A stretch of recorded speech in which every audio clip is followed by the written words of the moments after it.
But I sat with my dad right before second year was over, and he asked me कि आगे क्या करना है, and I gave him this like big dreams, big goals, Harvard जाना है, ये करना है, वो करना है. That's when he was like, तूने अभी तक क्या करा है?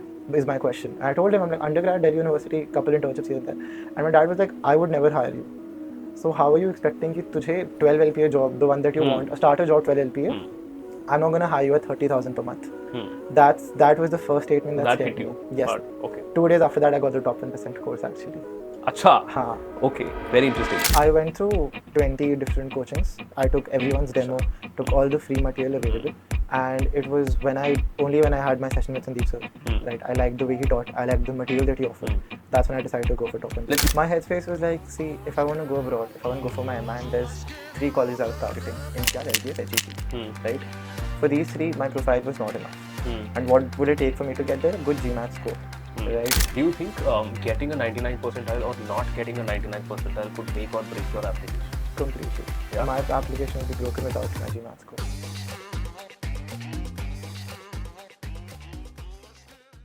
Hey Panshul, hi. Hi, Pratik. Thanks for having me. Thanks for joining. Before we begin, I'll quickly set the agenda.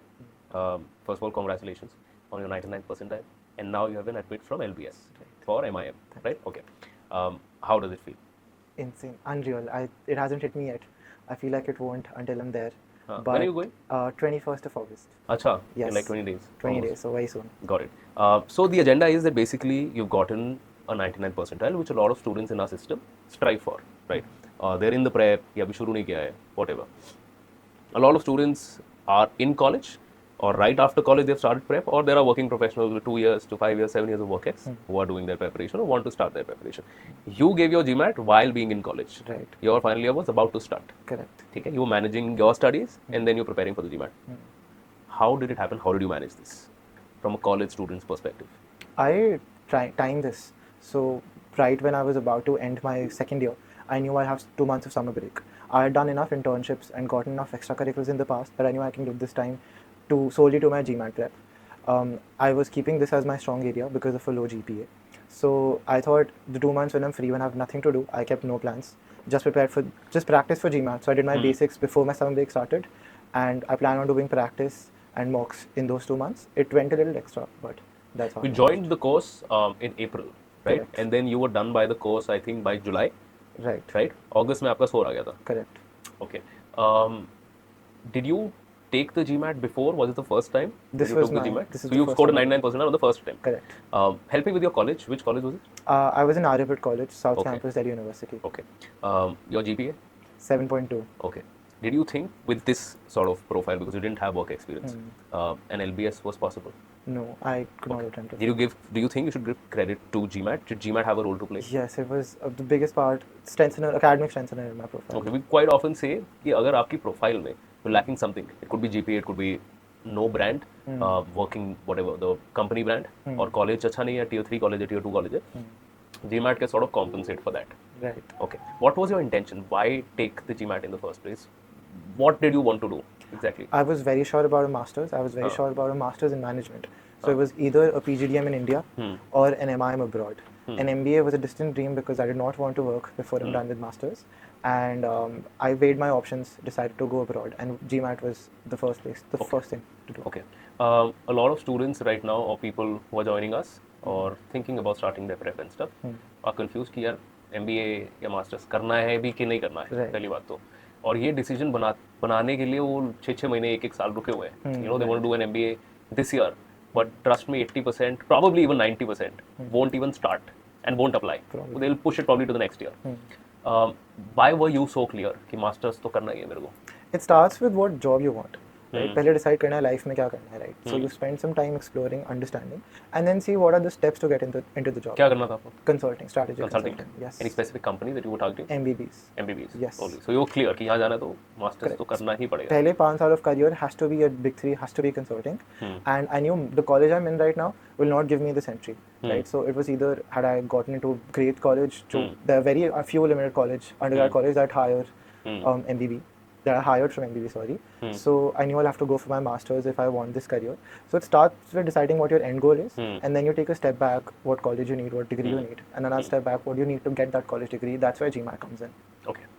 So as per you, you had an average college, average GPA. You had to take the GMAT so that you can land a good school for your MIM, Right. and then probably you can land in a McKinsey or McKinsey, PCG or Bain and stuff. Correct. Okay. How did you decide? Um, how did you decide that top 1% is the institute that you have to go for your GMAT prep? I went through 20 different coachings. I took everyone's demo, took all the free material available, and it was when I had my session with Sandeep sir, right? I liked the way he taught. I liked the material that he offered. That's when I decided to go for top 1%. Let's go in a little more detail. 20 institutes you tried. Demo लिया, live classes लिया, in person भी लिया कुछ? दो in person भी लिए. Right. Okay. Why did you not like them? How did you sort of make this call? What were you comparing? At first, I was comparing everything, reviews, testimonials, etc., etc. It's just the decision got so tough because so many decision factors. So I think around 5th, 6th, I realized that I can't, take so many factors into consideration, and I simplified this. मेरे को GMAT के लिए पढ़ना है, एक teacher पढ़ाएगा, material देगा और मैं पढ़ने बैठूंगा. Do I like the teacher? Do I like the way they teach? And do I like the material that is being offered to me? Do I trust the person whose hands I'm in? ये जब 4 criterias checkbox cleared है, then I was happy to go for it. So that's how there was no other coaching that cleared all these checkboxes. Understood. Any specific thing about top 1% that clicked with you? Okay, you mentioned 4 of them, but something in specific कि यार ये इसकी वजह से I joined, because obviously you didn't see all of them while you were Right. taking the demo or just speaking to your facilitator at top 1%. So exactly what was that? It was one teacher for everything. So there's just one teacher who knows everything and will take care of me from start to end. हर जगह मुझे दिक्कत ये थी that there's a different teacher for everything.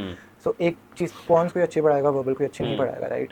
Here Sandeep sir, the way he taught, the things he said really clicked with me. So I don't not only like what he's saying, but truly understand it. So that was my final decision factor. Understood. One, and second, the course, the way that it's been structured at top 1%. If you want, I can go deeper. We'll get to that. We have 2 courses, right? We have self-paced. Right. We have live online. Correct. Right? In self-paced also we have now 2 variants, expert access and essentials, 2 different variants. We have seen that self-paced is highly in demand at top 1% because we have a lot more success stories from the self-paced course because it's for people who are actually disciplined from the start. Right. Okay? They know what to do. They just need the material, they want a plan, and they'll follow it to the T. Then there is a live online, which is for people who think कि यार खुद से शायद मैं नहीं पढ़ पाऊंगा या मेरे को कोई classes चाहिए. I need a teacher, a live session probably, so that I can stay disciplined. What was the case with you? Which course did you take? I took the live class. Again, for the reason that I need some sort of discipline, some driving factor to study, get the questions done. Because again, I was doing nothing but GMAT for my entire time, right? So it's easy to let go of the exam and get distracted for a bit. But if I have a deadline, a weekly deadline for everything, it's easier to stay disciplined. Did you study every day? Yes. How many hours? It started off with 2 hours per day. And went to 8 hours. Every day 2 hours. But last couple of weeks, it went up to 6 hours, 8 hours a day. Okay. We tell students that even a single day break could mess up your progress. That's true. Big time. Yes. Do you relate to this statement? I mean, you didn't miss a day, but do you think this is true? I think actually I did miss a few days towards the end of my prep. I realized I don't have a passport. So going to the passport office, running back and forth was a struggle for me. And at the same time, I felt sick. So at this point of time, I realized I cannot study every day, at least not as rigorously as I do. So on those days, I spent 15, 30, 45 minutes studying, and that was it. But you did study? Yes. Even if for a short? Had I not done that even for a single day, I would have messed up my prep big time. So on days you can't study, you study for half an hour was my rule. Okay. You had your summer break, right? कितने time का था summer break? 2 months. 2 months. You said you were studying. लोग घूमने जाते हैं, internships करते हैं, etc. How were you so focused? Yeah, just study and probably just take the test. Spend the first 2 years of my college घूमना फिरना internships करते हुए. So I knew 3 ही महीने हैं. Reality hit you कि बस अब तो आप graduating literally. Yes, 1 year away from graduation, and there's a funny story here. I sat with my dad right before second year was over, and he asked me कि आगे क्या करना है, and I gave him this like big dreams, big goals, Harvard जाना है, ये करना है, वो करना है. That's when he was like, तूने अभी तक क्या करा है? Is my question. I told him I'm like undergrad, Delhi University, couple internships here and there, and my dad was like, I would never hire you. So how are you expecting कि तुझे 12 LPA job, the one that you want, a starter job 12 LPA, I'm not gonna hire you at 30,000 per month. That was the first statement that hit you. Yes. Hard. Okay. 2 days after that, I got the top 1% course actually. Acha. हाँ. Okay. Very interesting. I have a follow-up question to this. Your dad asked you कि क्या करना ambition क्या है. You said Harvard ही है, वो बड़ा आपने जो भी बोला होगा. Correct. But at that time you were also aware कि GPA ऐसी है और मेरा कॉलेज ऐसा है. Right. How were you so ambitious कि मतलब एक होता है ना रियलिटी होती है कि यार नहीं ही होगा हार्वर्ड तो मैं क्या ही मतलब इसके साथ थोड़ी जा पाऊंगा. What was it? How were you so ambitious or how were you so clear about this delusion कि इस प्रोफाइल के साथ तो मैं कर ही लूंगा? It goes a little क्या था? deeper actually for what was that. that? This is just the kind of person I am. For a very strong reason is that I was obese my whole life until lockdown hit and I lost a lot of weight very suddenly. So you know it was one day lockdown शुरू हो रहा है, किसी ने मुझे देखा नहीं, 8 months later completely transformed person, right? That's when it hit me that anything is possible. Someone who's been trying to lose weight for 4 years, 5 years of their life can do it actually in 8 months if done right. So that's when it hit me because for the longest time I thought it's impossible for me to get fit now. 8 months and everything, 8 months of consistency changed it all. So that's a lesson I learned earlier in life that कुछ चाहिए तो मिल जाता है if you go for it and do it right. Very interesting. We have had very average profiles. Kritika recently graduated from Wharton, entered BCG, did a BBA from Symbiosis. मेरे ख्याल से 2-2.5 साल का एक्सपीरियंस होगा, ऐसा सही, no consulting from nothing. Got a scholarship from Wharton and then has graduated right now. Very average profile, right? So we have very similar profiles who have come to us thinking कि past ऐसा है फलाना ढिमकाना. But then eventually the turning point comes when they are able to understand that this has nothing to do with where I have to go. Probably to some extent, but then it's possible to sort of change my trajectory from now through probably this test, which takes 90 days at max. Okay, very interesting. Now let's talk a little bit about your preparation. You started with top 1%. Correct. How was the first 2 weeks? How were they? First 3 weeks probably. First 3 weeks I was in college and college exams were near. So must have been the most stressful week for me. I would go to college and my schedule at college was also very haywire.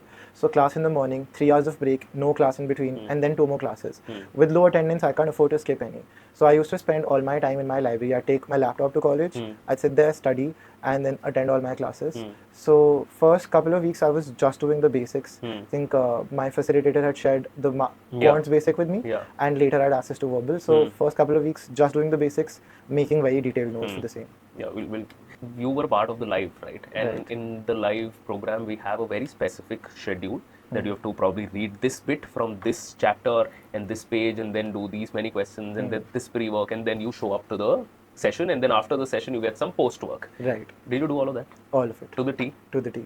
Okay. Is it fair to say that if you follow the plan that we give you to the T, a 99th percentile score is very much possible? Very much. The thing is, if you follow it to the T, right, you're done with the course, it is possible that you land at a 635 score in your mock, right?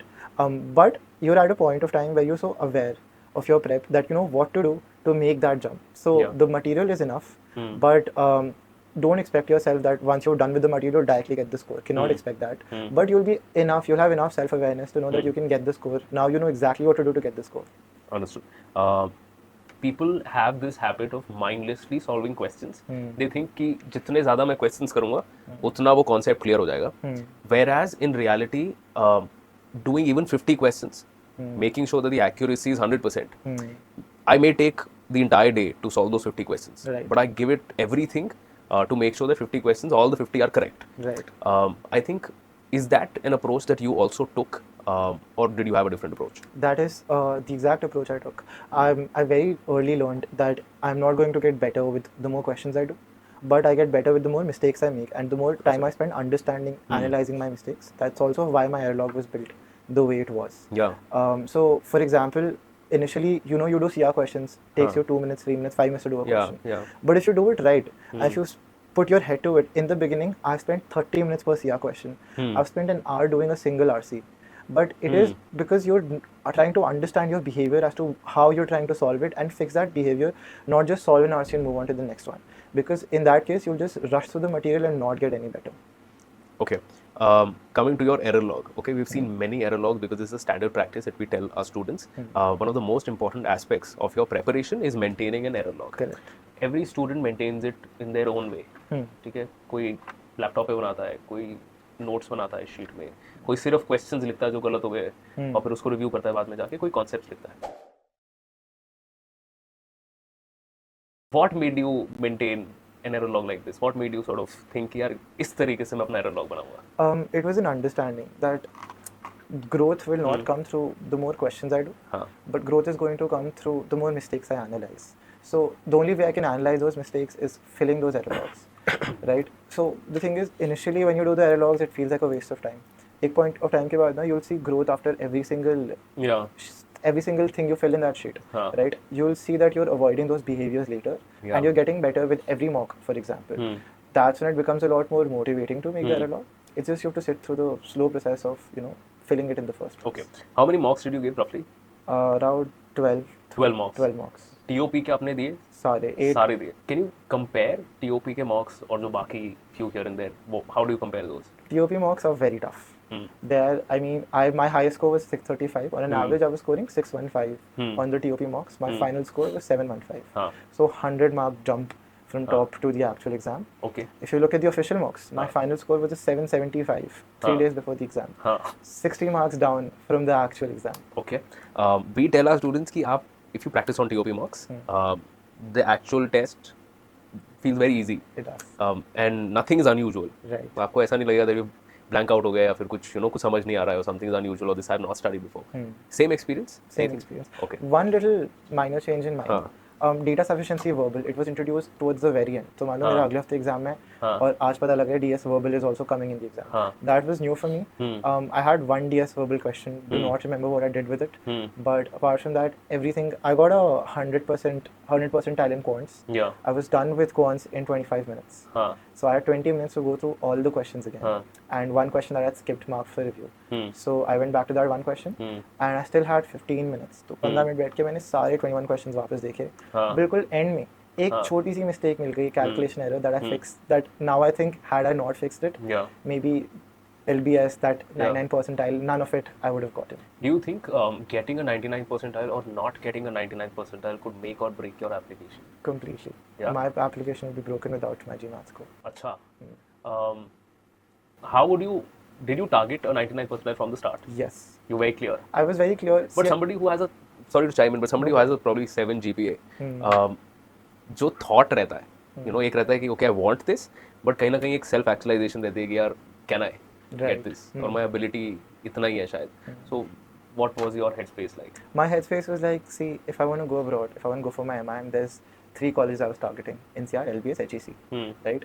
For these 3, my profile was not enough. And what would it take for me to get there? A good GMAT score, right? And it was now or never for me. So it's whatever it takes, right? 99 लाना है तो लाना है, by hook or by crook. इसके बिना admission नहीं है. So ठीक है. Okay. 0 to 2 years of work experience is allowed for MIM. Correct. You could have waited for 1 more year and then gone for the MIM. Right. I'm not saying people choose to, but somehow people procrastinate so much in their test. Key test they want to give probably in 3 months, and then they end up giving it in probably 1.5 years. Right. They keep renewing, they keep postponing, they keep joining other WhatsApp groups or Facebook forums and this, that, etc. forums and stuff for advice and stuff. They don't give the test. Right. Any advice that you would want to give these people who are still sort of in the process of preparing for the last probably so many months and years? I think you have to be scared. I was scared. Very scared. I was scared of the job I'll get if I don't get my score.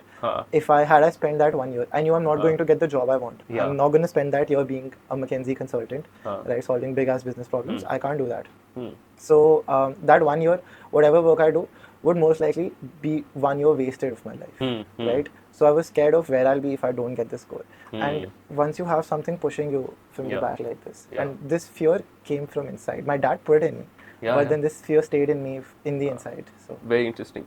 Do you think if somebody does not have an MIM or does not have an MBA, getting into a McKinsey or Bain or Big Four is easy? Even if they get in, we tell them promotion is like very hard to get if you don't have an MBA or don't have an MIM or masters in anything.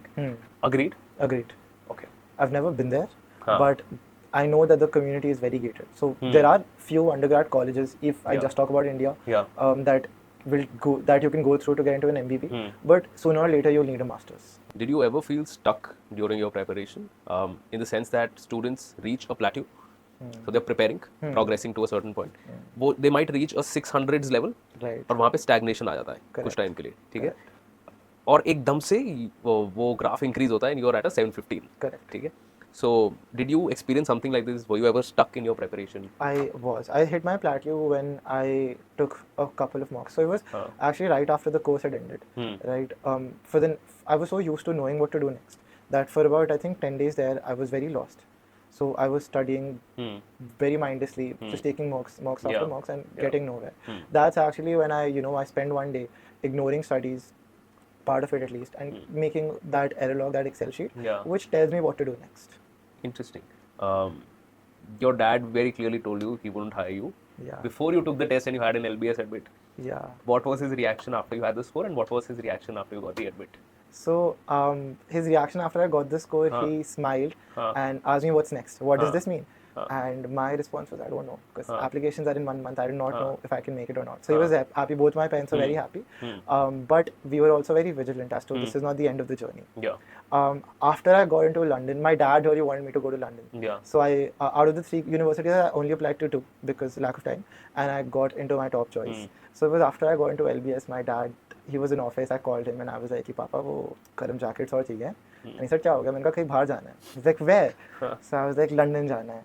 And I mean, he was on call, but I could tell he was smiling. He was very happy. We went out for dinner. So fun day. Very nice, very sweet. Okay. This has been very interesting and very valuable for specifically college students. And your journey has been obviously phenomenal. 99 percentile and LBS is wonderful. Again, the error log is amazing. So every student should ideally target or strive to maintain a record like this. Yes. You had accuracy trackers also, right? Correct. You were extremely focused to get 100% accuracy. Right. Timing might be secondary, but your first goal was to get the questions right. How I like to structure my prep is in 3 phases now that I look back on it. Right? Phase 1 is when you do the basics, right? You cover all the formulas, you make a list of formulas, etc. Phase 2 is untimed practice, right? So once you start practicing, you'll be at a 40, 50, 60% accuracy, right? To go from that to a 90% is one struggle, right? Untimed practice, 90% accuracy, you've hit in all topics. This is your sign that you can move on to timed practice now. The day you move on to time practice, your accuracy falls back down from 90 to 50, 60. This is also where your ego takes a very strong hit on you, in the sense that, am I the stupid? These 3 months that I've spent studying, were they all wasted? I'm back to square one. This is the point where you have to be emotionally strong. At the same time, go through the same process again of increasing your accuracy by hook or by crook, or with the error log. You go from 50, 60% back to 90%. When you have 90% timed manner accuracy is when you're ready for the exam. That's where the accuracy tracker comes in hand. So you make a list of what my accuracy was, on what date, how many questions I did in this topic. You can see an upwards trajectory. You can also see it fall down later when you started time practice. And that gives you a sense. So that actually gives you a reality check as to where I stand and where I'm supposed to go in this journey. Very interesting. People who just want to do something, probably are focused to get the score, focused to do the prep, get that MBA, just find the most interesting ways to do it, to stick to the plan. Okay, this chocolate protein shake, it works for you. It does. But they just figure out ways. Phone drawer में डाल दिया, बंद करके रख दिया, Instagram delete कर दिया, whatever it is. But they just figure something out that can help them probably stick to the plan that they have. Okay, Right. Panshul, this has been very interesting. Thank you for your time and Thank you so much for having me here. It was great meeting you and interacting with the team. thank you and good luck for MIM. Thank you very much. Thank you.